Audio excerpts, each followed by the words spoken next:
Ever wonder who first took to the skies? It wasn't birds, it was insects, way back when. Insects were the pioneers of flight, the OG aviators of the animal kingdom. Think about that.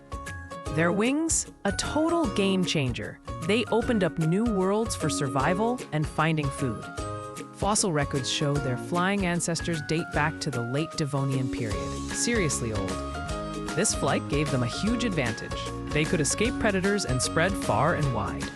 Because of flight, insects became the most diverse group on Earth. Pretty amazing, right?